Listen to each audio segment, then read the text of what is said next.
Çinşavның. Çinşavның sözlәп atыды, lekin bunun Govingo'nun torbeti depti. Govingo yenidən yani bir torbet açtımı? Mesela bunun ismi nemi iken? Jungo matbuatları. Yani davamlıq açılan da açılmandı bilmeyimiz.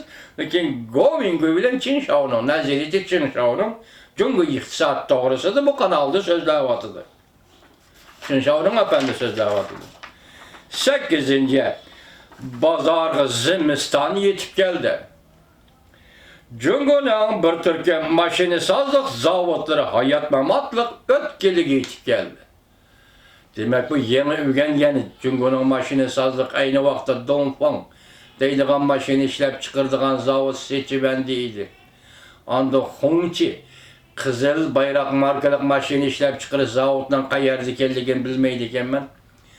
Önündeki yana birisi nemi çıktı, yana bir maşini çıktı, İtalya'dan köçürüp çıkan maşina, bana Biyoji deydiğen maşina, muşla İtalya'dan, Fransa'dan elinğen ölgüle yeke, şuların zavod kuruş bilen bile, Jungo'da peyda bolan maşini sazlık zavodları, yani maşini işlep çıkırış zavodlarıydı.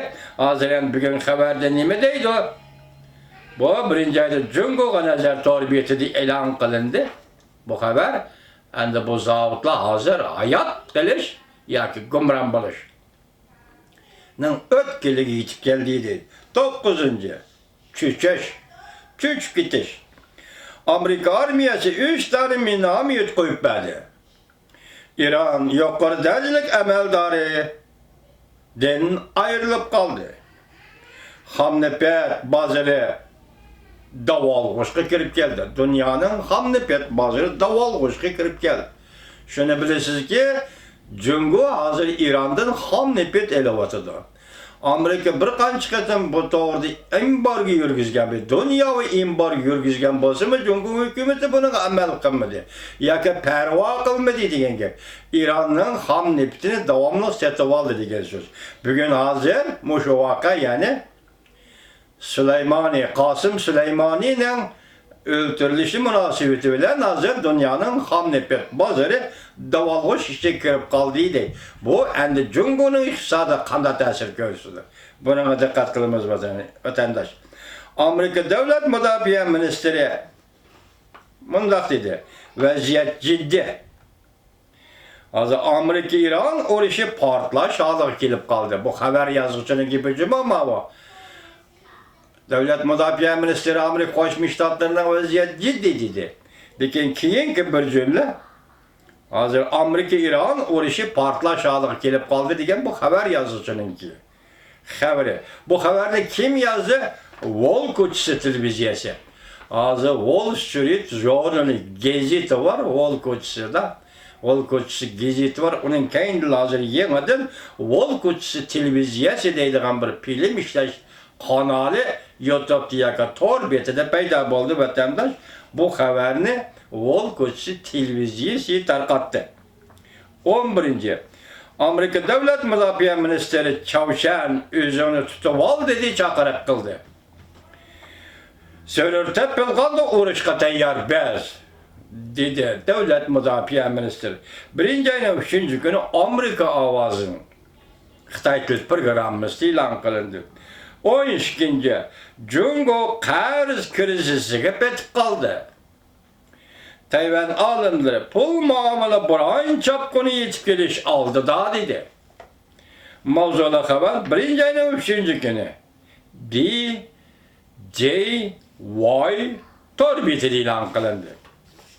Mushulardan rostini aytsam sizlarga bir leksiya, konkret leksiya tayyorlab kelishim mumkin edi mush mavzulardan. Hele hozir vaziyatning jiddiy burilishi, hele siz umid bilan yashab turayotgan bir paytda, onda Amerika hargiz bekor qilmaydi. Oldimizda gapda dedi, bu hafta tugasa, kelar hafta Amerika Qo'shma Shtatlarining davlat ishlar kotiri Mike Pompeo O'rta Osiyo qatorliq O'rta Osiyodagi 5 davlat, undan burun Belorussiyaga borganligini radiodan berib o xabarda, men tayyorlagan Amerika ovozi xabarda Devlet İştirakatı Mike Pompeo'nun Belarusiyani yana boshqa davlatlarni ziyorat qilganligi to'g'risida xabar yo'q edi. Men faqat O'rta Osiyo qismini xabar qildim, sizlarga xo'sh bo'ldim. Menimcha vatan va tuyg'udan Şunda tuygulu yaşavatkan her bir Uygur'un bununda hoş bulacağını bilimiz. En tuyuksuzdu bu haber yetip geldi. Vatandaşlar. Ondan bizden doğru bitti devamlı kuşuruşturduğun bir demokrat Hanzuna Li parlament olup tekrarlayma bu isimni bilirseler. Tayvan'daki Sküçar aeroplandan düşüp ketişi hadisini bu Cungo tarafga bağlap düşendürgen edi. Bugün ben doğru bitimden tapamadım. Saqlab qo'yilgan yerimden tapamadım. Kelar qatam uçursam ben bu to'g'rida yani sizlarga tafsiliy bir nima deyishim mumkin. Vaziyat mana shundoq. Agar biz ko'rib turdik, faoliyatda qilishi mumkin emas Amerikaning.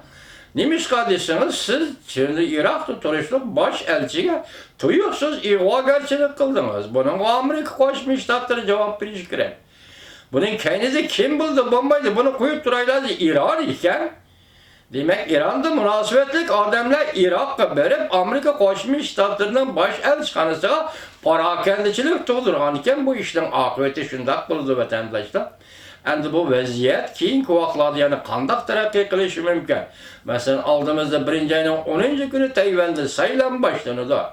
1-oyning 15-kuni Washingtonda Amerika Qo'shma Shtatlari bilan Jumhur Xalq Jamhuriyati hukumatining sodiq vakili Liu He Washingtonga kelib, birinchi bosqichda sodiq kelishimiga imzo qo'ydi.